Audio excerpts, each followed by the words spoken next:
Welcome to The Explainer. Today, we're taking a look at the incredibly complex, modern global economy, but we're going to view it through a totally different lens. I want you to imagine the entire world's economic and technological output as a massive tech stack. You know, just like a software program has layers, from the physical hardware all the way at the bottom to the user interface right at the top, the global economy is built layer by layer. And we're going to build it together, right now, from the ground up, to see exactly how everything connects. Okay, let's dive into this roadmap. First, we'll look at the global infrastructure foundation. Then, the Great Silicon Showdown, engines of global innovation, the Wild West of AI, and finally, guarding the new frontier. Section 1. The Global Infrastructure Foundation. Raw materials and digital connections. So we're starting at the absolute bottom of the stack because, well, before you can have artificial intelligence, you literally need physical stuff. Just take a look at the stark two-tiered pricing system in rare earth elements. These are absolutely crucial for modern electronics. The Rand Corporation reports that China controls nearly 90% of the world's rare earth elements. To put that into perspective, lanthanum costs an international electronics firm over $66 a kilogram, while a domestic Chinese competitor pays just over $18. No way, right? This physical infrastructure layer immediately dictates the economics of everything we build on top of it. But hey, infrastructure isn't just raw materials, it's also the flow of information. Consider rural India.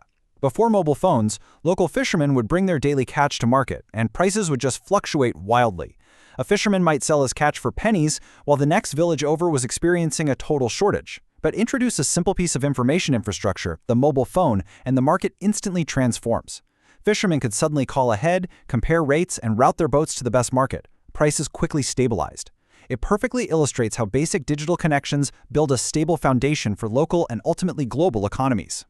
Section 2. The Great Silicon Showdown. The Battle for Compute Power. Let's move up the stack and see how this builds. Once you have raw materials and basic connections, you need compute power. And right now, there is a fierce battle for dominance at this layer. To really understand the scale of this battle, consider the figure of $500 billion. That's the amount of capital NVIDIA recently partnered with Wall Street giants like BlackRock and Goldman Sachs to mobilize. Why? Well, because building a large modern AI data center can cost around $50 billion. NVIDIA is engineering this massive financial mobilization to help smaller customers and neo-cloud firms actually afford the staggering costs of building this infrastructure. And of course, that ensures they can keep buying NVIDIA's hardware. But NVIDIA faces a massive challenge from its own biggest customers, the hyperscalers like Amazon and Google. While NVIDIA's GPUs are highly versatile and can handle almost any AI task you throw at them for around $25,000 a pop, hyperscalers are spending billions to design their own custom, specialized silicon.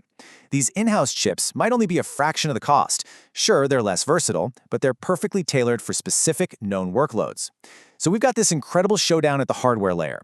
Versatile, expensive chips versus specialized, cheaper in-house silicon. Section 3. Engines of global innovation. Creating and cultivating ideas. All right, so we've laid the physical foundation and the silicon hardware. Now we step up to the layer where ideas are cultivated. At this layer, the landscape has shifted dramatically. As Michael Kratsios pointed out in his report on American science, private industry now actually self-funds more basic research than the government does at universities. But here's the thing about this innovation. It takes serious time to mature. It's definitely not overnight magic. Look at the evolution of the smartphone. IBM pioneered the Simon smartphone all the way back in 1992, but it wasn't until a full 15 years later, in 2007, that Apple introduced the iPhone and truly sparked a consumer revolution. Innovation requires immense patience and relentless iteration. And this brilliantly illustrates the three textbook types of innovation that drive global growth. First, performance improving, like Apple making the iPhone progressively thinner and faster. Second, efficiency enhancing, like the German grocery chain Aldi relentlessly lowering the cost of daily food needs. And third, market-creating innovation, like the Chinese telecom company Huawei, who started by developing affordable systems for previously ignored markets. To actually achieve these innovations globally, multinational companies follow specific steps, known as the innovator's imperative. It starts with going local. You absolutely have to modify global products to fit local markets. A really great example of this in action is LG.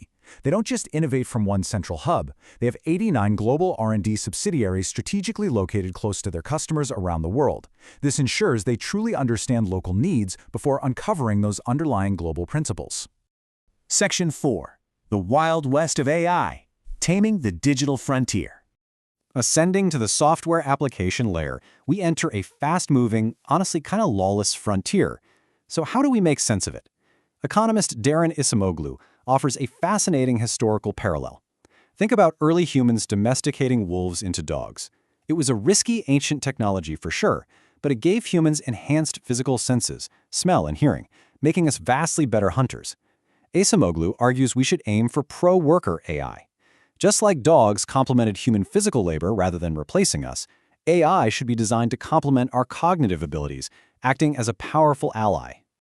Now, what's really interesting about this slide is the flip side of that dog analogy.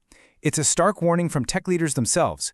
Elon Musk has actually suggested that humans might end up as the pet Labradors for super-intelligent robots. Historian Jill Lepore points out a serious concern here, that tech tycoons are essentially building an unaccountable artificial state. If AI creates rapid, unchecked, super-intelligent agents, well, are we the masters or are we the pets? And the risks of this Wild West aren't just philosophical. They're immediate, real-world cybersecurity threats. Consider this shocking micro-narrative from 2017. Hundreds of thousands of internet-connected cash register printers across the United Kingdom suddenly started printing a picture of a robot with the message, "The hacker god has returned from the dead. Your printer has been owned." Crazy, right? As AI models become more capable, security experts note they can be used as autonomous agents that lie, cheat, steal credentials, and even cover their tracks. The attack surface is literally exploding. Section 5. Guarding the New Frontier. Barbed wire and governance. This brings us to the very top of our stack, governance. Former Federal Reserve Chairman Alan Greenspan used to marvel at how barbed wire tamed the American West by simply allowing settlers to secure their property. Today, we need digital barbed wire. Modern governance, regulations, and intellectual property laws are desperately trying to secure this incredibly complex tech stack. But protecting global property is notoriously difficult. To give you an idea of how tricky intellectual property can be on a global scale, the luxury giant Louis Vuitton actually lost a trademark suit over their famous checkerboard pattern. An international court ruled the pattern was too basic and banal to be trademarked. I mean, if one of the most powerful luxury brands in the world struggles to protect a core design, just imagine the complexity of safeguarding advanced algorithms, trade secrets, and autonomous AI agents across 150 different countries. And the stakes for getting this governance right are almost unimaginably high. Consider this staggering figure, $1.2 quadrillion. That's the estimated notional value of the global derivatives market, according to CFTC Chair Michael Selleck. To put that into perspective, it's basically the financial bedrock of the entire global economy, and it is increasingly driven by automated trading, real-time algorithms, and AI. This is what our tech stack supports, and it's exactly what our digital barbed wire needs to protect. So the crucial point is this. We've built a towering global structure, from raw rare earth metals up through billions in custom silicon, driven by relentless local and global innovation, all the way to the wild, somewhat terrifying frontier of AI and the quadrillion-dollar financial markets it interacts with. As we look at the entire stack we've built together today, I want to leave you with this. As we build higher on this global technology stack, are we crafting tools that will elevate humanity, or are we simply building a complex cage we can't control? Think about that, and we'll see you next time on The Explainer.